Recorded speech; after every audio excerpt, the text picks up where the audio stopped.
Thanks for tuning in to Witch Wednesdays with Steph and Tara, where we share our knowledge as we chat about a new witchcraft topic every Wednesday morning.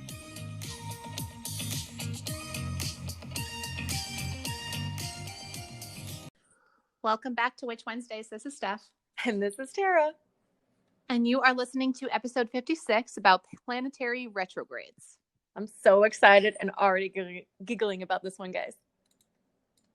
We had an episode on astrology in the first season last year. That was, astrology basics and astrology 101, because there are just so many topics under the umbrella of astrology get into and how that relates to witchcraft. So there is just, more than we could tackle in one episode. So we've kind of split them up, and retrogrades aren't too complicated to understand, but they're also not beginner. So that's why we moved them into season 2. And the reason that we are scheduling it now is because Mercury Retrograde, the first one of 2021, happens at the end of this month. So we wanted you to understand and be familiar with the idea of retrogrades and Mercury in particular, because they receive such a bad rap, especially Mercury Retrograde as it applies to the business world, because it is the one that happens the most often at 3 times a year. Yeah. And it's the one that's most prevalent, and we'll explain why in a minute, sort of interferes with the most things, and that people sort of notice things going wrong during Mercury retrograde. So that's why you hear about it a lot on social media, especially if you follow a lot of other witches on Instagram and things, when Mercury retrograde is happening, they post about it. So we kind of wanted to explain why, since it is the most common one, the most talked about one, but all of the planets have this retrograde. It is not just Mercury. Thankfully, the Mercury ones are short, but that doesn't mean that they have to happen more often. Pluto is in Pluto is in retrograde for most of 2021, but people just don't talk about that. I care. Yes, Tara cares, but a lot.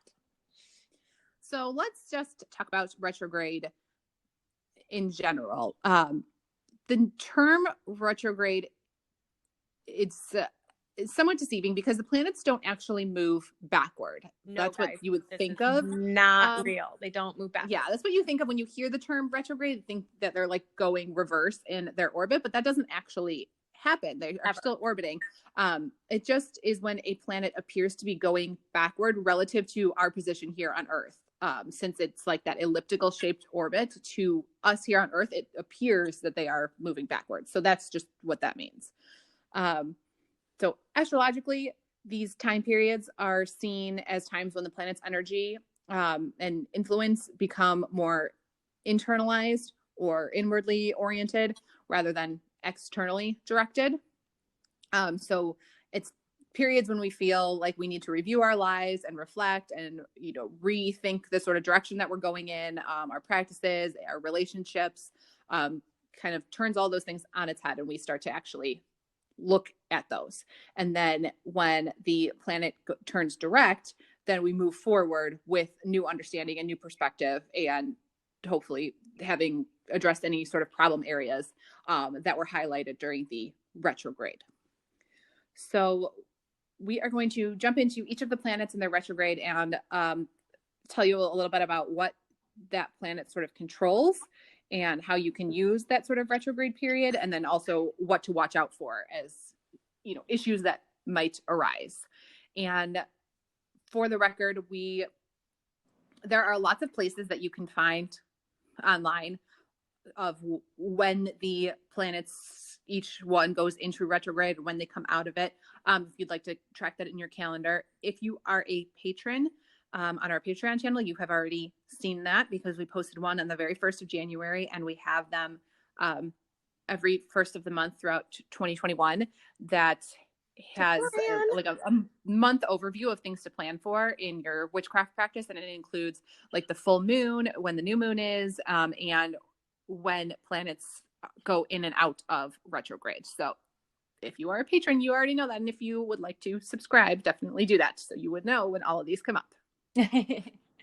The first one that we're going to talk about is, of course, Mercury. So Mercury rules communication, all forms of communication, especially technology, your own thinking, organization, and systems. So the best way to use this period is to improve your systems, your technology, your email sequences, your client intake process. It has a lot to do with business. So just ask, what needs to be improved during this time. And Mercury tends to make these situations like more clear. So it comes very simple to figure out like what's not working. But on the flip side of that is what you need to watch out for, because this is the time when plans go awry, equipment and software break down, emails that should not go out. It's like you send something, snarky and your boss is copied on the email. That's like the kind of things that happen during Mercury retrograde. So you have to be really careful of that. You don't want to sign any sort of contracts or agreements during Mercury retrograde because communication breaks down during this time. So they might not be reflective of what you were actually talking about. So you need to reread those with a clear head after Mercury retrograde is over. And you also don't want to book any trips, buy any equipment, or make any large purchases. So that covers kind of a lot of things. And since it happens 3 times a year, that's why Mercury retrograde is so prevalent on social media. And people like talk about like plans going awry, bad emails going out, like having fights with friends or significant others, just about like communication not being clear and things like that. It's a big one. I was going to say fights are a big thing during this. And also just because it loops in technology, you can kind of see why it's so prevalent on social media as well. Because people are talking about things going wrong as they post about things going wrong. Yes, it's all over. So next up is Jupiter retrograde. Jupiter rules luck, fortune, growth, prosperity, generosity, wisdom, and expansion. It's a big one. Ha, get it? It's a joke. Anyway, I got all the jokes. How to best use this period? Embrace the slowdown of this period. If you aren't getting what you are actively focusing on manifesting quickly, take a breath, know it's on its way to you, kind of calm, slow down. Even if it doesn't look like how you think it will, it's probably for the best. If you kind of let an old business project go by the wayside or you haven't been focusing on it, this might be the time to start refocusing on old projects, as it's time to just slow down and reassess kind of thing. What to watch out for? Don't start new projects during this retrograde. Whatever you're working on may need more trial and error to improve it, or tweaking, or like I said, restarting an old business project. Progress is going to continue. It's just going to be slower. This is not a period of forcing things to happen. Also, enjoy the slowness. Kind of like Christmas of 2020. Enjoy not having obligations every night. Like, take a breath. Things will work out. It's just a slower period. It's time to gain wisdom. Next up is Neptune retrograde. So Neptune rules both sleeping and waking dreams, imagination, fantasies, optimism, and idealism in both life and romance. So the best way to use this period is to review your own belief systems, your own values and opinions, work on listening to your gut. It's a good time to work on grounding, meditation, dreams, maybe dream journaling, yoga. It's a great time for astrology and tarot. Those things can all be very healing during this time. So it's a very good spiritual, mystical time.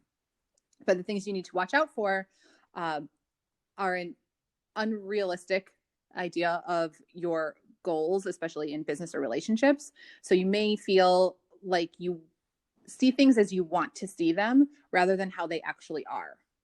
So you want to make sure that you're not being unrealistic in any of the goals that you're setting. And you want to make sure that you are reading the signs. Let's say you're doing dream journaling or you're doing tarot. Read things as they are actually coming to you, not what you idealize them to be. So even though it's a good time for fantasy and imagination and very strong and vivid dreams during this time.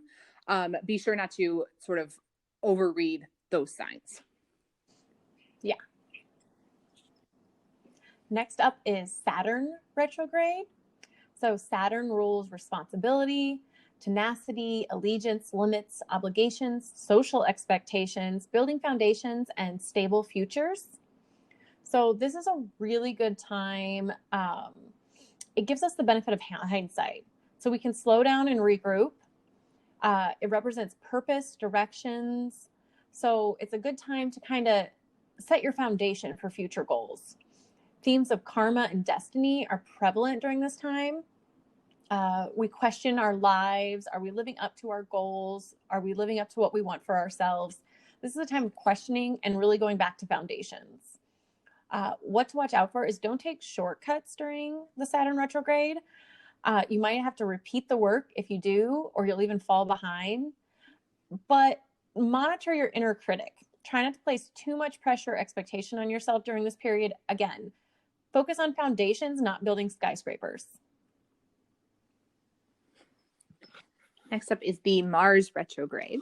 So Mars rules strong emotions, sexual desire, war, disagreements, competitiveness, and action.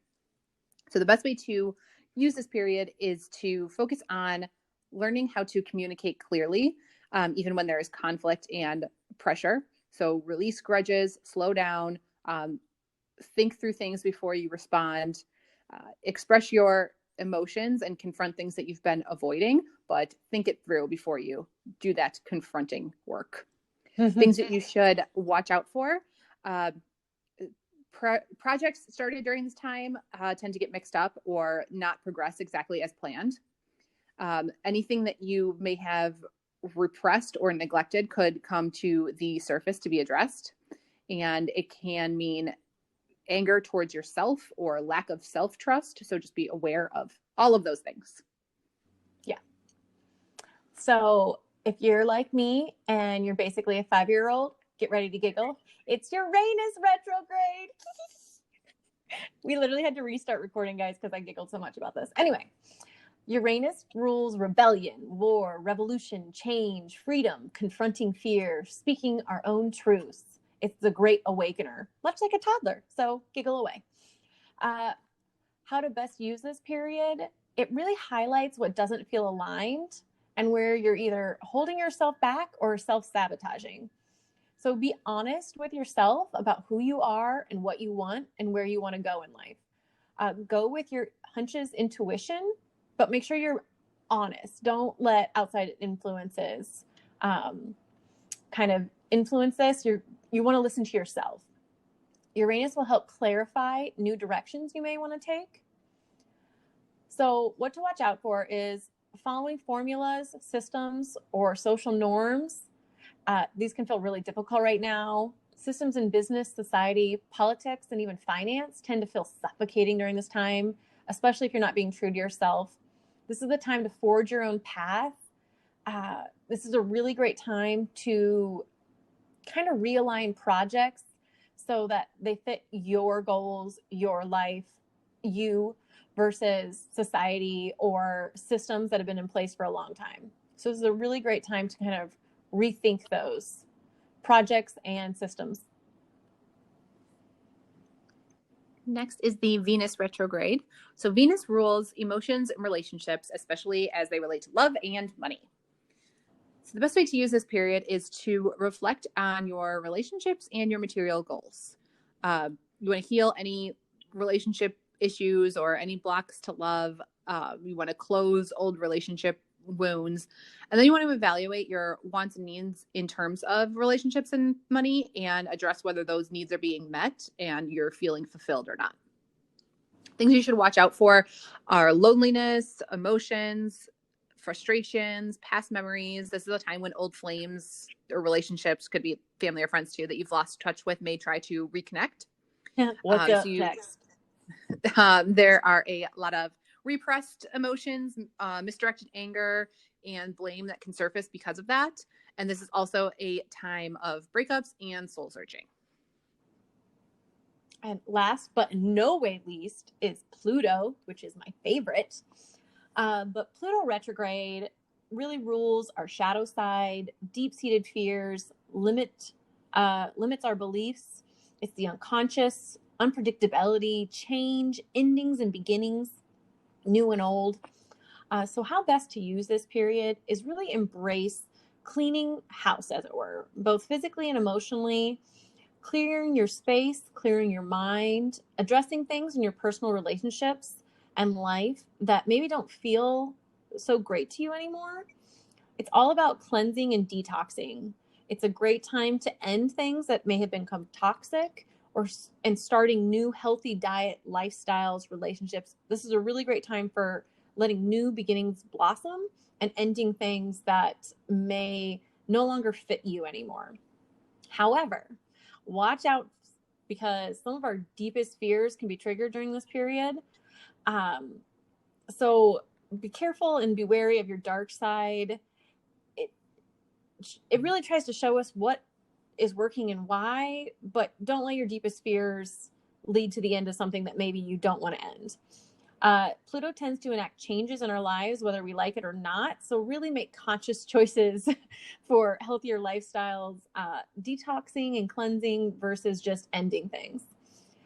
If there are areas that we are avoiding or resisting, Pluto is going to make you face them. So yeah, just be aware things are going to end and things are going to begin, but make sure it's what is ending is something you don't need anymore or don't want anymore, and the things that are beginning are healthy and new.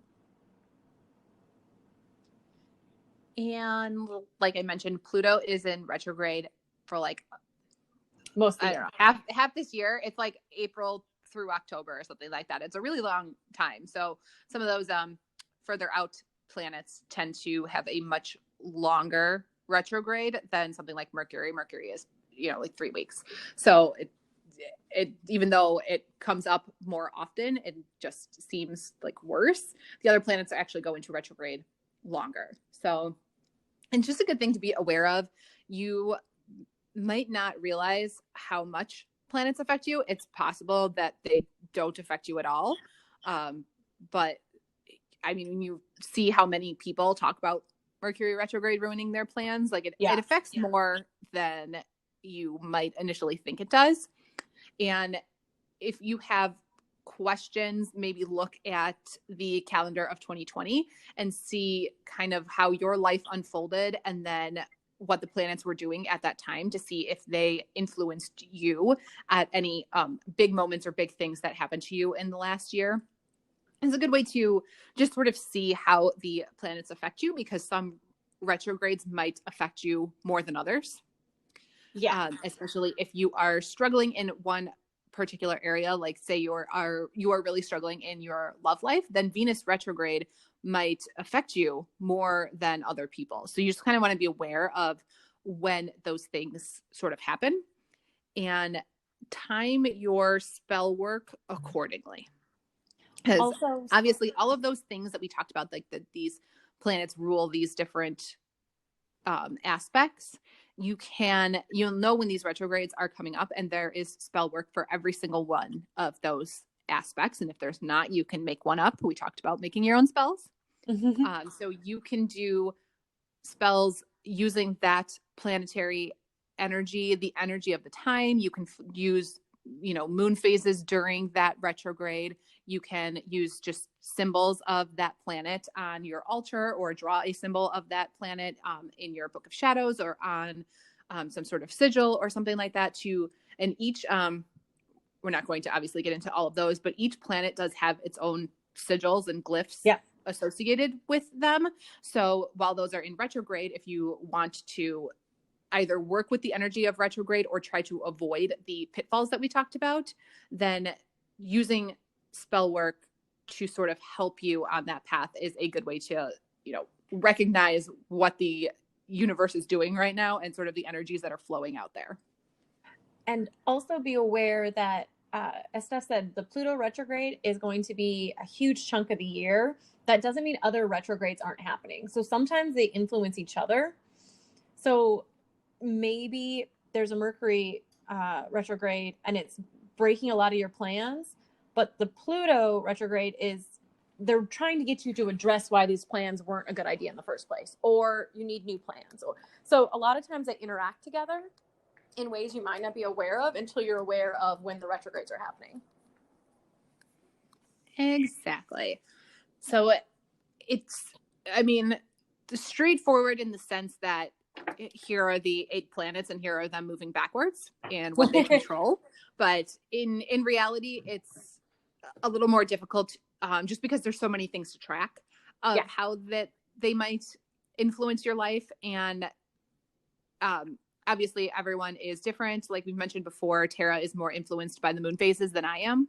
Yeah. And it's just something that you need to work out for yourself and just kind of keep track of those things. And you might, you know, through this process, find out that you are really drawn to astrology and it affects you way more than it does your friends. And maybe that's a way to incorporate that more into your spell work, just to make everything you do more effective by working with those different planetary energies.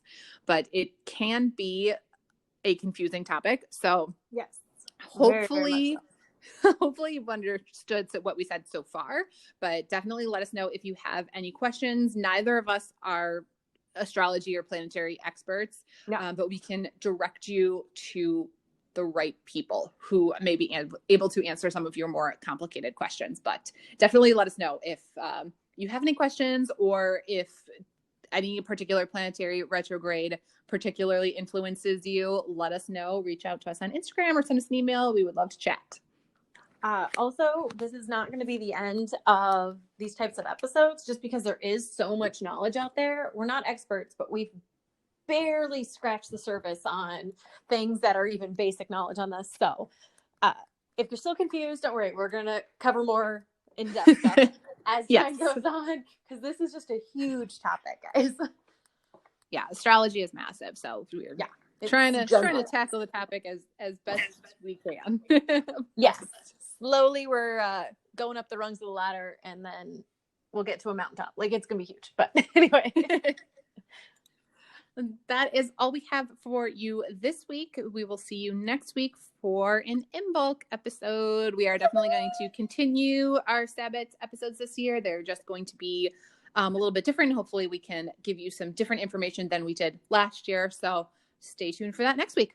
I'm so excited, guys. Thanks for listening. Bye.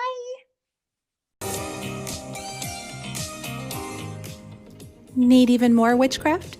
Subscribe to our Patreon account for tons of exclusive bonus content and order supplies from our Etsy store.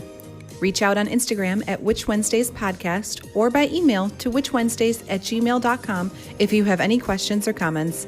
Find all these links and more at witchwednesdays.com.